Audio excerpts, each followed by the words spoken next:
Officer David Weydert is on the phone with us now from the Coast Guard. He has new information about this search. And Petty Officer Weydert, you've been very, very busy, no doubt, today. The concern right now stands, of course, for that one crew member who we've been reporting is still unaccounted for. Any new information there? No, ma'am, not at this time. We do have our assets out there, including the Coast Guard cutter Shearwater, based in Portsmouth, and a response boat Small from Station Little Creek. Any aircraft assisting We with do this? not have any aircraft at this time. The Navy does have aircraft out there also conducting a search, and we didn't want to have the entire area saturated with too many aircraft. The big concern being for the one crew member who is still unaccounted for. He's been in the water now since about 11 o'clock when this helicopter went down. With water temperatures between 42 to 45 degrees, you're one of the experts when it comes to rescuing folks from temperatures from water that cold.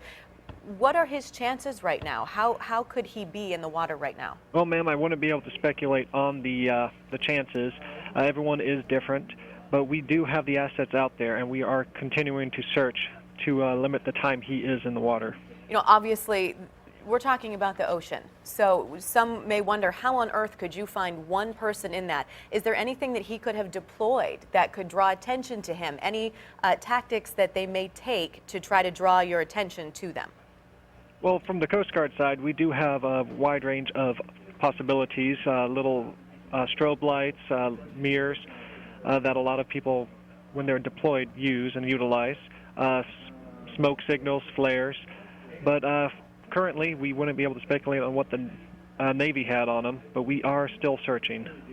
And Petty Officer Weydert, can you tell us what kind of conditions you're facing out there, whether it's choppy, windy, what your crews and the Navy crews are facing right now?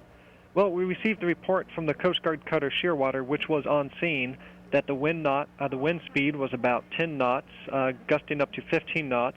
The air temperature was 28 degrees, but the wave height was only 1 foot. Now, the Shearwater there was only about 2 miles away when this happened, which is basically unheard of. I mean, the fact that it was that close. How quickly was it able to respond? Well, ma'am, I don't have the exact time, but they were traveling at a high speed. I can't find the paperwork in front of me, but they said they were only about 10 minutes out once they received notification. Is there a certain point that any of the Coast Guard choppers, any of the Coast Guard helicopters could get involved to search by air, or is this going to be mainly by boat? At this time, it's just by boat. And is there any reason for that decision? I mean, how would that decision-making process come about? I wouldn't be able to speculate on the reason why we wouldn't send out one at this time, but we just have the boats out there right now coordinating with the Navy aircraft that are already on scene. Petty Officer Weydert, you probably know that probably all the ears of Coast Guard members and military are keyed in on this right now, hoping that everything possibly that can be done is being done. What would you want to say to them and the families, of course? Well, the Coast Guard is always training to respond to eventualities such as this, and we will keep searching. If there is a concern about hypothermia, which certainly there is, what training does the Coast Guard have? What do the crew members do to try to help someone who may be suffering from hypothermia after they're rescued? Well, standard Coast Guard training has us remove them from the elements, remove them from the water, take them somewhere warm, try to get the clothes off and try to warm them up with blankets or hot pads if we have them available.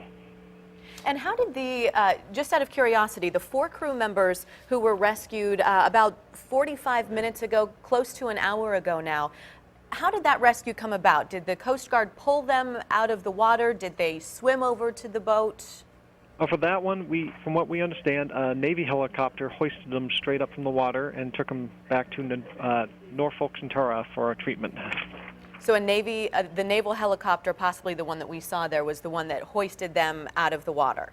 Yes, ma'am. So there are helicopters in the air right now. Were they helping, and I understand that they're with the Navy, are they helping with the search, or were they helping just pull them out of the water to take them? They are assisting in the search.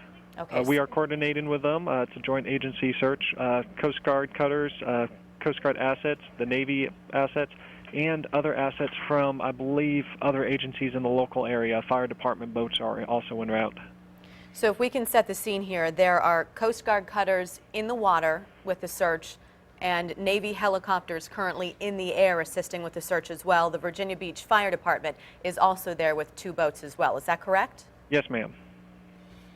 We're on the phone right now with Petty Officer David Weydert of the Coast Guard. The latest on the search after an MH-53E Sea Dragon Navy helicopter, a heavy, huge helicopter, went down about almost 90 minutes ago in the Atlantic, about 18 nautical miles east of Cape Henry in Virginia Beach. 4 of the 5 crew members on board that helicopter have been recovered, and the latest word we have from Petty Officer Weydert is that the search continues for the 5th member.